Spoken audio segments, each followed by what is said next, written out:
Welcome to the League of Legends Champion Spotlight, featuring Tryndamere, the Barbarian King. Tryndamere is a melee fighter who focuses on dealing huge damage with his basic attacks. This spotlight will focus on his legendary Demon Blade Tryndamere skin. This skin has a different model, animations, voiceover, and particle effects compared to his default look. Tryndamere's passive is Battle Fury. Tryndamere's attacks, critical strikes, and killing blows build fury. As Tryndamere gains fury, his critical strike chance increases. Bloodlust gives Tryndamere bonus damage based on how much health he has. He gains a small amount of damage for being full, but he gains the most benefit at 1 health. Tryndamere may activate Bloodlust to consume all of his fury, healing him based on how much fury was used. Mocking Shout reduces the attack damage of all nearby enemy champions. Enemies that had their backs turned are also slowed for a few seconds. Spinning Slash sends Tryndamere to target location, damaging all enemies along his path. Every time Tryndamere lands a critical strike, the cooldown on Spinning Slash decreases. Undying Rage gives Tryndamere bonus fury and makes him immune to death for a few seconds, holding at 1 health if he were to take fatal damage. This ability can be cast while stunned, silenced, or otherwise incapacitated. As an added note, you typically want to use Bloodlust to heal yourself right as Undying Rage ends to help you survive. I play Tryndamere as a jungler, which allows me to farm without interference and also enables me to gank without my opponents expecting it. Ask a teammate to pull the golems, which allows you to take the camp down without receiving too much damage. Transition to the wraiths, wolves, and then the buff golem, giving it to whichever teammate can best use it. I head over to gank bottom lane. I lead in with Mocking Shout and then Spinning Slash. We crush Blitzcrank's health and pick up the kill despite Alistar's stuns. I smack Alistar with a critical strike and walk out of turret range. Seeing him get low, I play too aggressively. I'm about 1 minion kill from level 6, but instead of killing one to get my ultimate, I recklessly dive Alistar and die underneath a turret as I get stunned. When your ultimate is up, you can take most fights if you play well. Fighting Vladimir in mid lane, I start aggressively. I wait for Sanguine Pool, but unfortunately he turns around right as I use Mocking Shout. Thankfully, I can still chase him, using Flash and Spinning Slash to dive him underneath his turret. The scariest part here is getting away from the turret.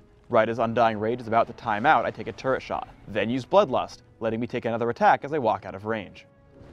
As I get into a fight in mid, I run once Alistar uses his ultimate. I head back in once Taric shows up, stunning Vayne. I take her down with just a few basic attacks and Spinning Slash. Turning to Vladimir, he's unable to sufficiently damage me as I deal tons of damage and have lifesteal. Once he falls, I can easily chase Alistar, who's already used his ultimate. Thanks to Taric, I pick up 3 kills without even touching Undying Rage. I get pulled into the enemy turret by Blitzcrank. I run out and use Undying Rage right as I'm about to die. Yorick makes a clone of me with Omen of Death, while I try to focus Vladimir. I notice that my clone has taken Blitzcrank to 1 hit, so I get the kill. Vladimir is now unable to out-damage my lifesteal, so I take a 2nd kill without any trouble. I take down the mid turret, but run due to the amount of escapes and stuns on the enemy team. Upon fighting Blitzcrank, I use Undying Rage at the last possible second. After I take him down, I look at the available targets. While Alistar is close by, Vayne is much more important, so I kill her with Spinning Slash and a critical strike. Undying Rage times out as I die, but I've been targeted by Yorick's Omen of Death, so in my short second life, I dive on a Tristana, picking up the kill before expiring. We get into a fight in the enemy jungle. Blitzcrank appears to be an easy target, so I go for him first. Unfortunately, his team shows up and he flashes out. Still healthy, I turn to Vladimir. I get him low, but his team shoves me into the wall. I turn on Undying Rage and chase him down with Spinning Slash. At this point, I should run up and around the wolf camp, flanking Blitzcrank, Tristana, and Vayne. Instead, I make the mistake of diving back down through Alistar, dying to Pulverize. Basically, always be aware that Tryndamere can disengage and get back into the action pretty frequently. Don't lock yourself into only thinking about attacking straight forward. One advantage of Tryndamere's extremely high damage output is that you can take down Baron Nashor very quickly. When attempting Baron, always note that he will physically attack the single closest target, so make sure at least one teammate is closer to Baron than you are, otherwise you'll lose half your damage output. Upon spotting Vayne, I Spinning Slash just to get into range for Mocking Shout. The extreme slow allows us to catch up, and she turns around knowing that her escape is impossible. We keep chasing even though Alistar lands a great Pulverize. I'm able to tag Tristana with Mocking Shout and chase with Spinning Slash. After the kill, I Spinning Slash out of turret range because it's attacking me. I use Undying Rage at the last possible second, turning to kill Blitzcrank with the help of my team. Thankfully, I get just out of range of Alistar when he tries to jump me. I turn around to kill him with a critical strike before leaving the base. Tryndamere is extremely position reliant. Diving headfirst into Vayne gets me shoved around and makes me use Undying Rage before even dealing any damage. Thankfully, I am able to use Spinning Slash and Flash to take out Tristana, but if I had taken any other angle of attack at the beginning, I'd have survived this fight. I managed to separate Vladimir from the rest of his team and dive relentlessly to pick up the kill. However, I make a huge mistake in using Undying Rage well before I'm about to die. At no point do I actually drop below 1 health during its duration. As a result, Blitzcrank and Tristana clean me up, even though I could have killed at least one of them very easily.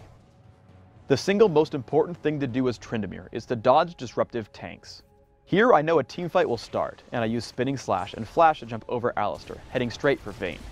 Oracle's Elixir allows me to take her down despite her invisibility. As I chase Vladimir, I note the duration on my ultimate. Hemoplague would certainly have killed me, so I retreat to find another opening. I turn on to Blitzcrank and kill him quickly. For runes, I take attack speed marks, flat armor seals, attack speed glyphs, and armor penetration quintessences. This setup allows me great jungle control, and builds my Fury Bar rapidly with attack speed. My masteries are 2109, focusing on all the physical damage modifiers on offense, and taking increased neutral buff duration and utility. I take Smite and Flash for jungle speed and maneuverability in battle. I max Bloodlust right away for healing and damage output. I take Spinning Slash at level 2 and leave it there, focusing on Mocking Shout to heavily debuff my opponents throughout the mid-game. For items, I open with a Vampiric Scepter. I take Berserker's Greaves and Yomu's Ghostblade as my first major investments. From there, I head up to Infinity Edge for massive damage output. After that, I max out my critical strike chance with Cloak and Dagger and an Elixir of Agility. My final items are Bloodthirster and Black Cleaver for endgame damage and sustenance. Thanks for tuning in to the Tryndamere Champion Spotlight. Please subscribe to the Riot Games YouTube channel up top and leave us your comments down below.